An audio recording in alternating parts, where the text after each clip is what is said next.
شكرا لزميل محمد القاضي. إذن أعزائي المشاهدين، الرئيس الثاني المؤقت لجمهورية مصر العربية السيد المستشار عدلي منصور يؤدي اليمين الدستورية أمام قضاة المحكمة الدستورية العليا. وكان الرئيس المؤقت سابقا بعد استشهاد بطل الحرب والسلام السيد الرئيس الراحل محمد أنور السادات قد أداها العالم الكبير الأستاذ الدكتور عليه رحمة الله الدكتور صوفي أبو طالب. إذن السيد المستشار عدلي منصور رئيسا مؤقتا لجمهورية مصر العربية، نتمنى له التوفيق.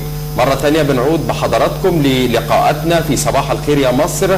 الحقيقة ما فيش شك ان هذا المشهد الذي رأيتموه أمامكم وهو أداء اليمين الدستورية للمستشار عدلي منصور هنربطه بالأحداث الجارية مع ضيفنا العزيز السيد اللواء سيد الجبري، الخبير العسكري والاستراتيجي وأيضا الخبير الاقتصادي. وليه بقول الخبير الاقتصادي؟ لأن السيد اللواء سيد الجبري هو واضع فكرة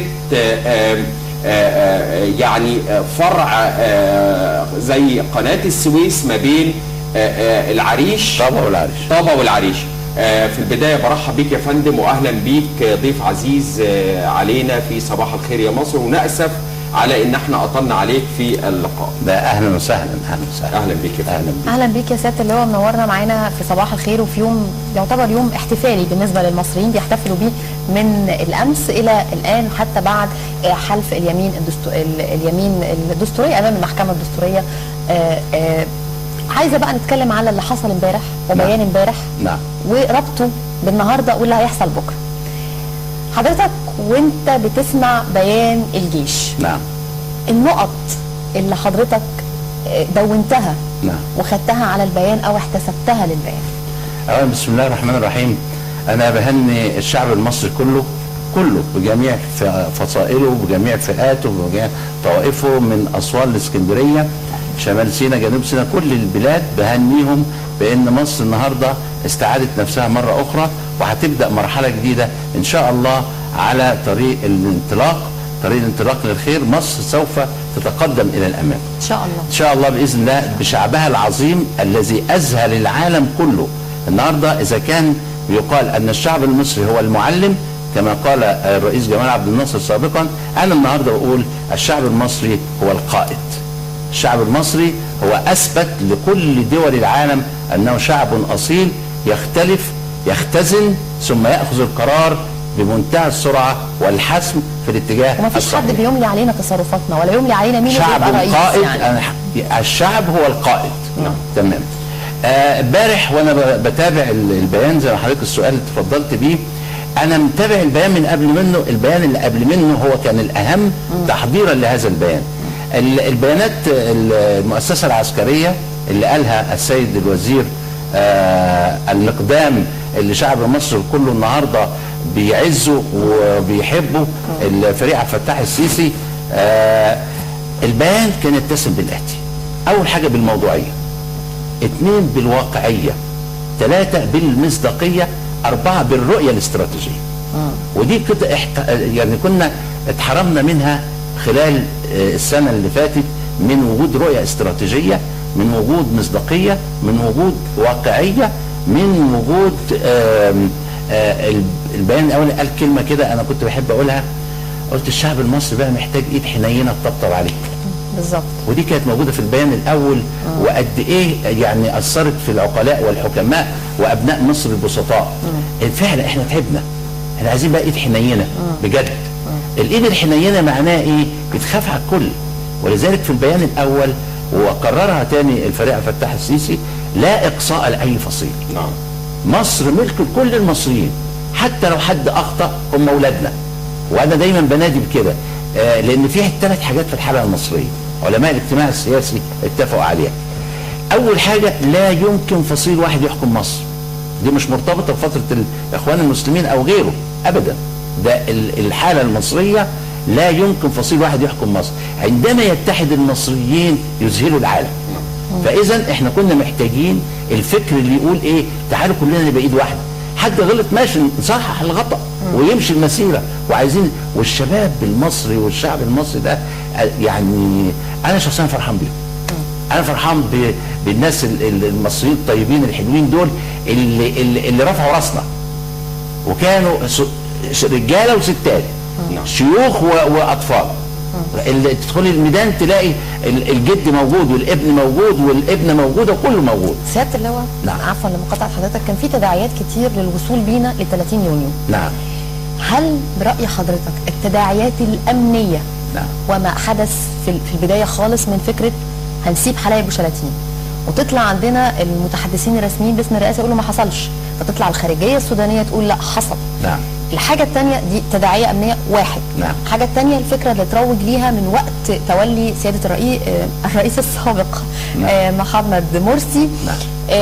فكره غزه وسينا، وهنسيب سينا للفلسطينيين، والترويج ده هل ده عمل شحن نفسي يعني المصريين ممكن يجوعوا؟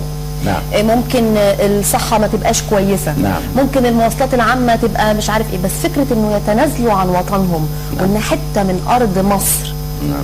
تقتلع او نديها لحد، تفتكر دي من الحاجات اللي ادت الى الشحن او الشحن النفسي وكره النظام للوصول الى اسقاطه؟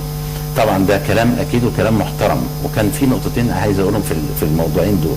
اول حاجه كنت دايما اقول للناس لما بدا يتقال الكلام ده، فكنت اقول في وسائل الاعلام خلي بالكم، مصر الدوله الوحيده في العالم، الوحيده، ما فيش بلد ثانيه، علماء جغرافيا وعلماء التاريخ، الدوله الوحيده في العالم اللي حدودها لم تتغير منذ ان نشات مصر، من ايام قيصر بن حم.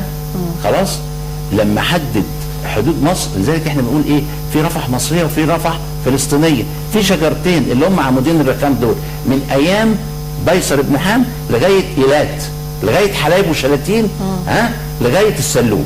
فمصر دوله حدودها لم تتغير، وجات لها كل الامم وكل الوزراء ولم تستطيع ان تغير حدود مصر. ده رقم واحد.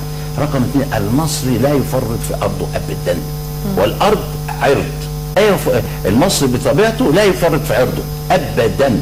خلاص، فدي كانت من الحاجات اللي اساءت الى نفسيه الشعب المصري، بالاضافه الى حاجات كتيره جدا تانية. الاسباب اللي وصلتنا 30 يونيو ان الشعب المصري كان غير راضي عن الاداء بصفه عامه بحاجات كتير، وضع المراه، الوضع الاقتصادي الصعب جدا. احنا كنا بدانا، كان الدكتور مرسي استلم الدوله من المجلس العسكري عليها تريليون 158 مليار جنيه. دول التريليون دول جم في 11 سنه، يعني متوسط كل سنه ايه 100 مليار عجز.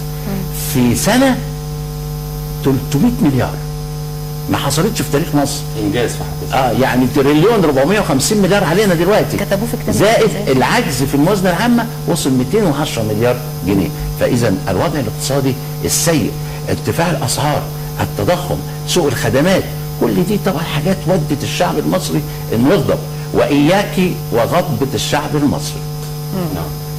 يعني سياده اللواء طبعا يعني انا بعتذر لحضرتك لان المفروض كنا هنتشرف بيك اكتر من كده، لكن نوعدك ان شاء الله ان احنا هنتشرف بحضرتك في لقاءات اخرى قادمه ما فيش شك فيها، كخبير استراتيجي وخبير عسكري واقتصادي هتكون معانا ان شاء الله، ضيف عزيز. صباح الخير يا مصر دايما. لكن انا عايز اقول حاجه للسياسيين الحقيقه لانها كانت بتقهرني وانا بتلو النشره او بقرا النشره. ارجوكم المتحدثين الرسميين اللي بيطلعوا كانوا باسم رئاسه الجمهوريه او باسم مجلس الوزراء، زي الاخ عمر عامر ولا الاخ ايهاب فهمي اللي احنا كنا بنعمل معاهم مداخلات تليفونيه، وانا حاسس جواه ان هو غير مقتنع باللي هو بيقوله.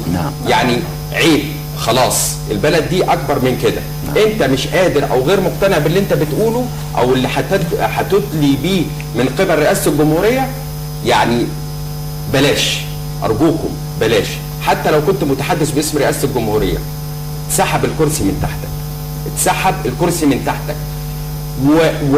ومش عارف نظرة الناس هتكون ليك ايه، لان اخر مشهد حضرتك شفته طبعا للسفير عمر عامر كان محسوس جدا وهو بيدلي بيانات. طيب انا بشكر الخبير الاستراتيجي والمحلل السياسي والخبير الاقتصادي السيد اللواء سيد الجبري على لقائه معانا النهارده. بشكرك يا فندم، وسعداء بوجودك معانا دايما يا رب ان شاء الله.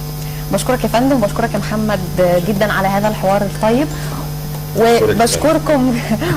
ونواصل فقراتنا هقول جملتين بس قالهم صلاح جاهين من كام سنه على اسم مصر. التاريخ يقدر يقول ما شاء، انا مصر عندي وعند المصريين كلهم احب واجمل الاشياء. بشكركم مشاهدينا. شكرا لك.